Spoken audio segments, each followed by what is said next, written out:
ఇప్పటి వరకు ఒక లెక్క, ఇకపై మరో లెక్క. తీరు మారిందా సరే, లేదంటే మామూలుగా ఉండదు. ఇలానే కనిపిస్తున్నారు జనసేన అధినేత పవన్ కళ్యాణ్. ఆయన ఫైర్ మోడ్లోకి వెళ్లిపోయారు.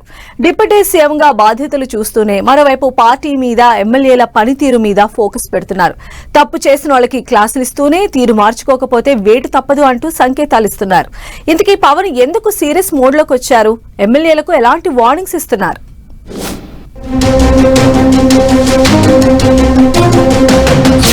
ఇప్పటి వరకు ఒక లెక్క, ఇకపై ఒక లెక్క. పార్టీపై ఫోకస్ పెంచేసిన జనసేనాని పవన్ ఎమ్మెల్యేల పనితీరు మీద ప్రత్యేక శ్రద్ధ.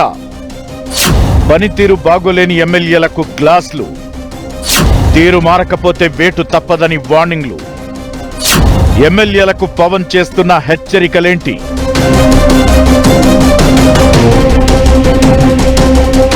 21 మంది ఎమ్మెల్యేలు, 2 ఎంపీలు పోటీ చేసిన ప్రతి స్థానంలో విజయం సాధించి 100% స్ట్రైక్ రేట్ తో తెలుగు రాజకీయాల్లో సరికొత్త చరిత్ర క్రియేట్ చేసింది జనసేన. 21 మంది ఎమ్మెల్యేల గ్రాఫ్ బాగానే ఉన్నా రకరకాల ఆరోపణలతో కొందరు ఎమ్మెల్యేల వ్యవహారంలో వివాదాలు కనిపించాయి. ఇది రాజకీయంగా ఎఫెక్ట్ చూపించే అవకాశం ఉండటంతో పార్టీపై ఫుల్ ఫోకస్ పెట్టారు జనసేన అధినేత పవన్. ఇప్పటి వరకు తన శాఖలకు సంబంధించి పాలనాపరమైన అంశాలపై దృష్టి పెట్టిన ఆయన ఇకపై పార్టీ మీద కూడా నజర్ పెట్టేందుకు సిద్ధమయ్యారు. అధికారంలోకి వచ్చి 2 ఏళ్లు పూర్తయింది. ఇప్పటి వరకు పాలనపై తనదైన శైలిలో గ్రిప్ తెచ్చుకున్నారు. అయితే శాఖలపై పట్టు సాధించేందుకు ఇన్ని రోజులు పార్టీ మీద, ఎమ్మెల్యేల మీద పెద్దగా ఫోకస్ పెట్టే సమయం పవన్ కు దక్కలేదు.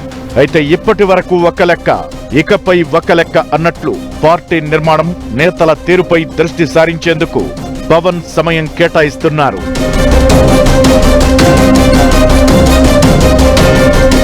పార్టీ పెట్టి ఇన్నేళ్లైనా క్షేత్రస్థాయిలో పార్టీ నిర్మాణం మీద ఫోకస్ పెట్టలేదు పవన్. ఇప్పుడు ఆ పనిలో బిజీగా కనిపిస్తున్నారు. గ్రామస్థాయి నుంచి పార్టీని బలోపేతం చేయడంపై వర్కౌట్ చేస్తున్నారు. ఈ మధ్య సభ్యత్వ నమోదు కార్యక్రమాన్ని విజయవంతంగా పూర్తి చేసి 21 లక్షల సభ్యత్వాలు సాధించారు. ఇక గ్రామస్థాయిలో కమిటీల నియామకాలు కూడా వేగంగా జరుగుతున్నాయి. రానున్న స్థానిక ఎన్నికల్లో స్ట్రాంగ్ గా నిలబడేందుకు కసరత్తు చేస్తున్నారు. జిల్లా, నియోజకవర్గ, గ్రామస్థాయి కమిటీల ఏర్పాటు, నియామకాల విషయంలో పవన్ స్వయంగా పాల్గొంటున్నారు. రక్షణ దళం, నిర్వాహక దళం, పరిపాలక దళం అంటూ 3 కమిటీలు ఏర్పాటు చేస్తున్నారు. పార్టీతో పాటు కూటమిలో విభేదాల పరిష్కారానికి వివాద విమోచన కమిటీ కూడా ఏర్పాటు చేస్తున్నారు.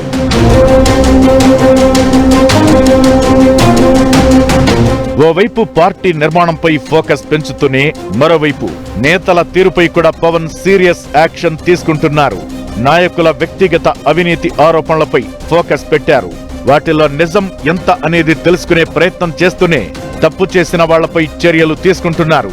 ఇందులో భాగంగా రైల్వే కోడూరు ఎమ్మెల్యే అరవ శ్రీధర్, పోలవరం ఎమ్మెల్యే బాలరాజుని పిలిపించుకుని మరీ వార్నింగ్ ఇచ్చారు పవన్. హెచ్చరించడమే కాదు, అరవ శ్రీధర్ తో ప్రభుత్వ విప్ పదవికి రాజీనామా చేయించారు. బాలరాజుకి స్ట్రాంగ్ వార్నింగ్ ఇచ్చి 4 వారాల్లో వివాదాలు పరిష్కరించుకోవాలని డెడ్ లైన్ విధించారు. వీళ్ళిద్దరే కాకుండా ఇకపై ప్రతిరోజు నియోజకవర్గాల వారీగా సమీక్షలు నిర్వహిస్తూ ఎమ్మెల్యేలు, నేతల పనితీరుపై సీరియస్ గా ఉండాలని డిసైడ్ అయ్యారట పవన్.